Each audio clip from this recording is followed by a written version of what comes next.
Today, the immune system is on everyone's mind. Infectious diseases are on the rise, and we need to combat this alarming trend. It is a privilege to introduce you to Sam Castor, who will reveal strategies to invigorate your immune system.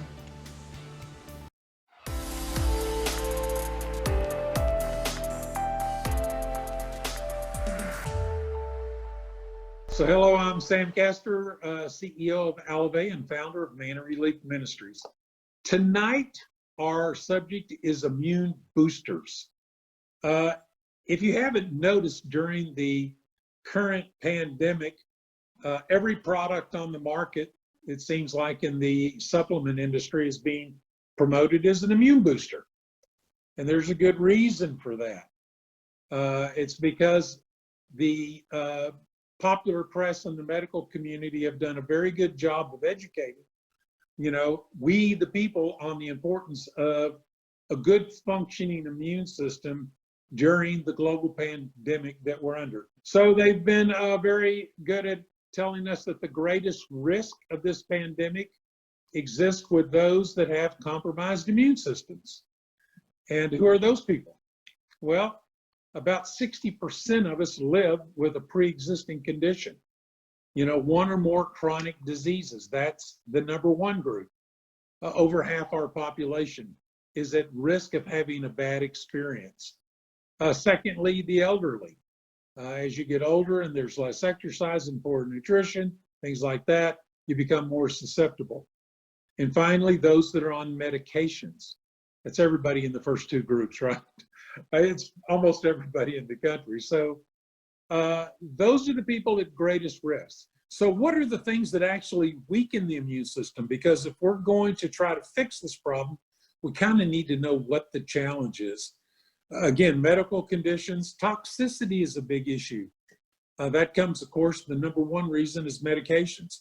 But the chemicals that exist in, the things that we eat, drink, and breathe and today, and of course, smoking is always a challenge. Poor diet is a major contributor to a poor functioning immune system.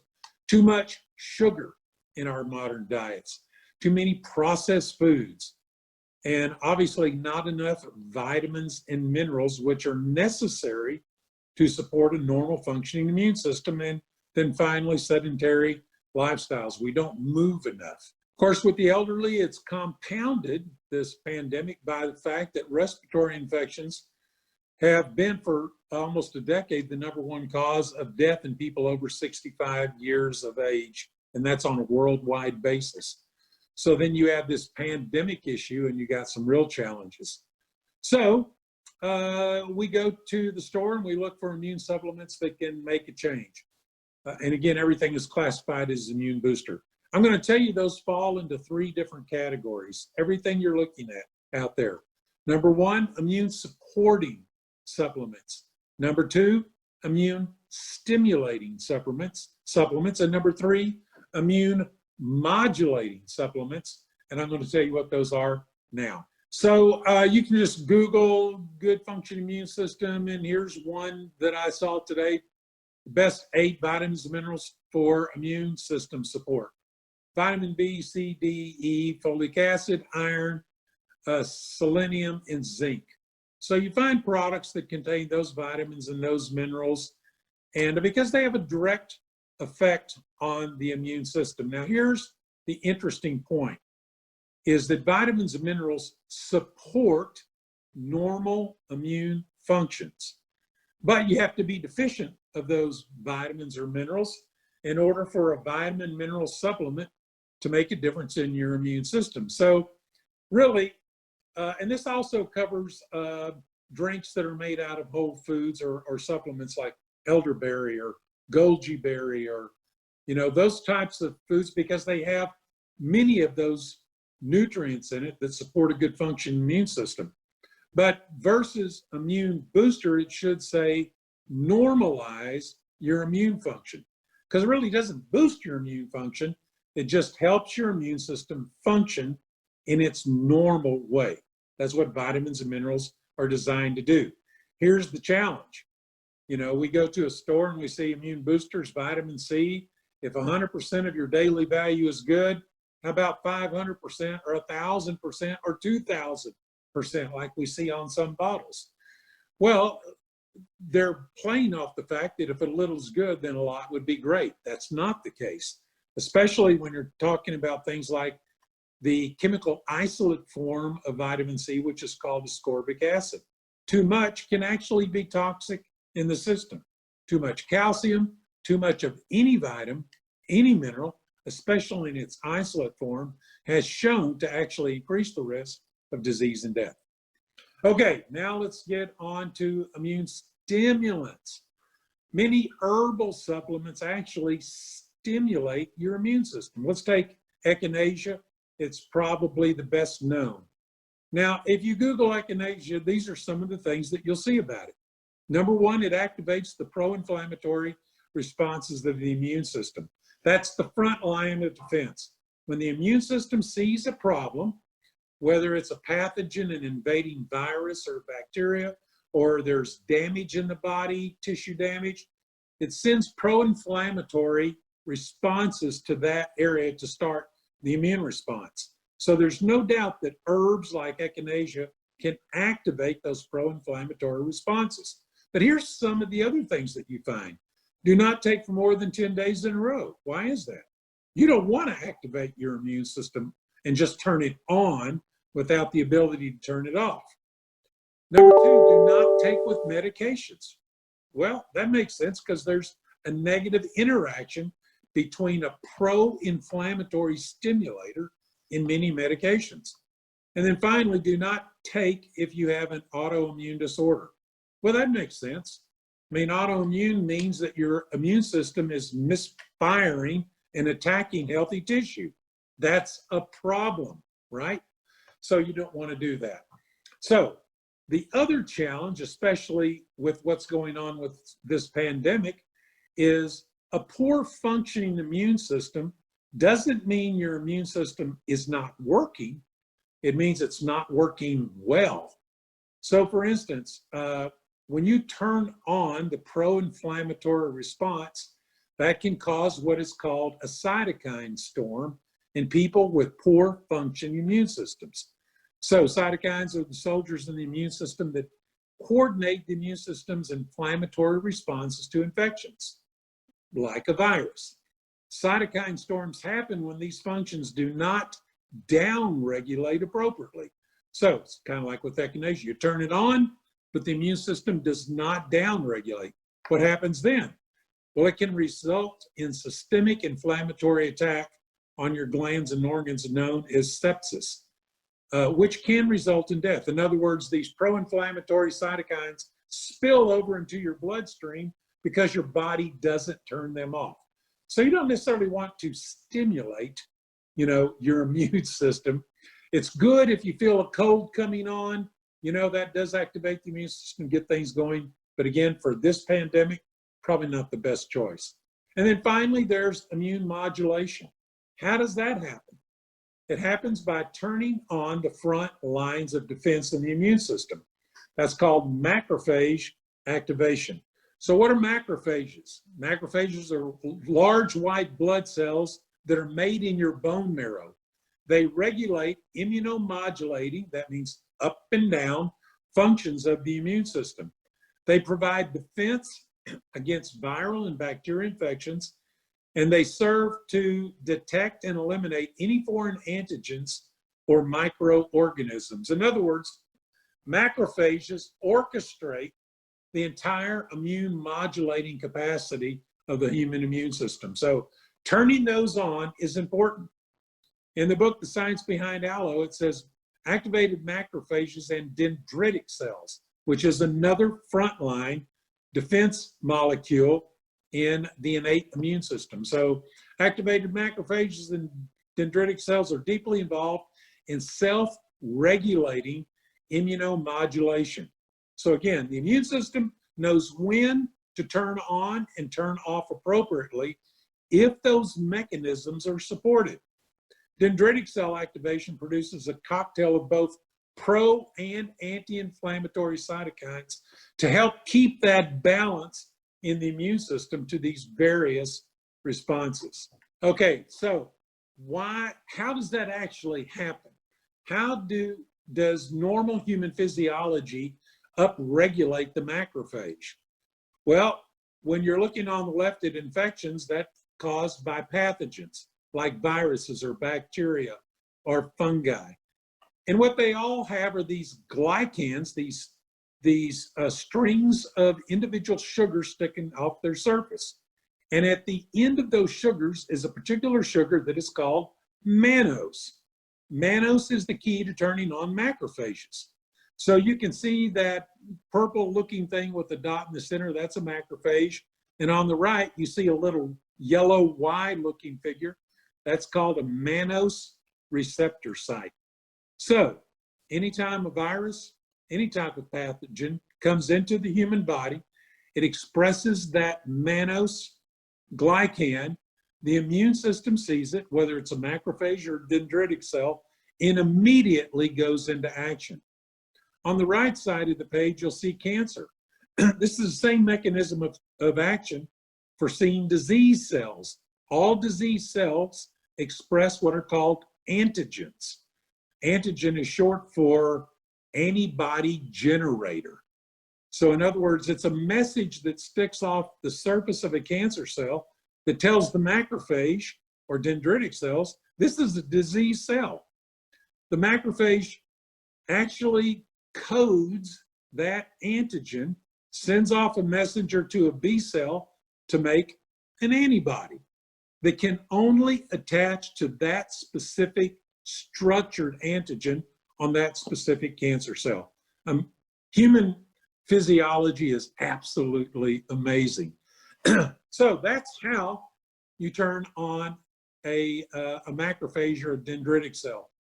All this stuff doesn't make any difference. You need to know this. I want to just show you this. All of these little figures at the bottom where it says extracellular receptors. These are all the different types of receptor sites that are sticking off the surface of your macrophages that actually activate it.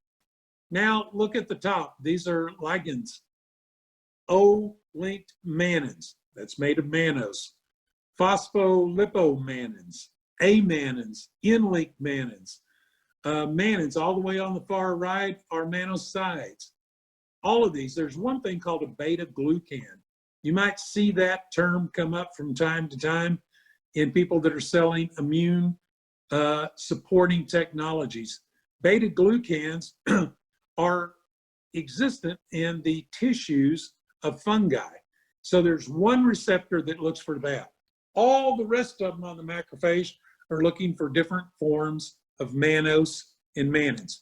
Just want to say that in nature, there's nothing like mannins and mannose to activate the macrophage. I love this book. This is called The Plague of Corruption. It's a great book, by the way. It's written by a lady by the name of Dr. Judy Mikovits. And this lady was from the NIH. She spent 20 years at National Cancer Institute. Her doctoral thesis changed the way that we started treating HIV and AIDS and saved the lives of millions of people. She's come under some controversy recently because she discovered a whole new series or family of retroviruses that comes from animals that they make human vaccines from, that she believes is now linked to issues like chronic fatigue syndrome and autism. Anyway, you can imagine that that's controversial within the medical complex. Anyway, just a brilliant lady. She says this about macrophages. They're orchestrators of the immune system response. If you can get your macrophages working properly, they will attack pathogens more effectively. That's the way nature intended humans to defend themselves. So it's all about macrophage activation. That brings us to this plant. It's called aloe vera, cornerstone of ancient medicine for a reason. They didn't know in those days why, but there was something in the fresh gel of aloe vera that caused an immune response that was unlike anything that they had seen in nature or in medicine. In fact, that still stands today. In 1985, the bioactive molecule in the aloe vera gel was discovered that actually made that immune response. It was named ACE mannan. And as you can see, these are short chain, medium chain, long chain polysaccharides, meaning sugar strands that are comprised mainly of mannose, the monosaccharide that is essential in the good functioning immune system. In fact, 95% of all the individual sugars in ACE mannan are mannose. So that was the first discovery. I mean, that sort of changed things. When they discovered ACE mannan and stabilized it, that brought out the first stabilized mannose-based molecule from nature. Then 2005, this article was published, which is the identification of the optimal molecular size of allopolysaccharides, which are ACE mannan, with maximum immunomodulatory activity. In other words, of the small, medium, and large chains, which ones were actually activating the immune system. And this was published in the International Immunopharmacology Journal in 2005. And that changed everything. In 2014, Dr. Santiago Rodriguez took that science and created the industry's most potent immunomodulating technology using this new science of ACE mannan technology. And he donated that exclusive technology to the Hope Movement, our program, our platform of social giving, so that every time a consumer made the decision to enhance their immune activity, we could provide that same level of immune support to the world's most vulnerable children. That's what we do in the Hope Movement. That's what we do through Alivea. The two products that we made specifically to deliver ACE mannan, one is called Immune. Obviously, that's what it's for. You know, strengthen your immune system through immune modulation. The other is a product that we love the delivery system, we thought initially for children, but what we're finding is adults are eating more of these than anybody, because it's a sugar-free lollipop with vitamin C made specifically for immune macrophage activation. And I'll just close this segment with this. You know, the cutting edge of cancer research today is a new form of therapy that is being called immunotherapy. It's exactly what it sounds like. It's after 50 years of, you know, invasive forms of cancer treatment, the brightest minds in cancer research have come to one conclusion. The most impactful way to fight cancer in the human body is through the human immune system. And so what they're doing in immunotherapy is they're finding ways to help the immune system do what it's designed to do. Like, for instance, they're monocloning some of these antibodies that attach to those cancer antigens that I explained at the beginning of this talk. But to maximize the efficacy of immunotherapy, one of the leading immunotherapists in the country wrote this little article. She said, "Our search for the most scientifically advanced technologies for optimal immune system support led us to Alivea. Their unique immune modulating aloe vera ACE mannan technology represents the best science that I found for immune system modulation and provides us with an unprecedented integrative health strategy for maximizing the benefits of immunotherapy." That is Dr. Renee Hurty from Dream for the Cure Foundation, Cancer Research Foundation. So when you're out in the market, and we're living in a 21st century where pathogens of all kinds are coming at us from all directions, just remember, the most proactive thing that you can do is turn on the very front end of the immune response, which is called macrophage activation. There is no molecule in nature that provides the mannose or mannins like the ACE mannan molecule in aloe vera. So, hope you've enjoyed this. Hope it's helped broaden your mind just a little, given a little perspective to this, quote, immune booster phenomena that's going on in the marketplace and why we have absolutely the cutting edge technology. Hey, thanks for joining us on the call tonight. We'll see you guys real soon.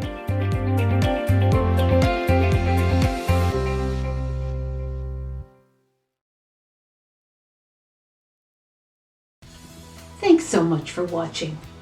The best way to target infectious disease is to be proactive, and we need to look after each other. Your purchase of advanced immune support will result in an equal donation to a vulnerable child in need. This is a unique movement coming at a unique time in history. Are you ready to get started? Let's set up a time to connect soon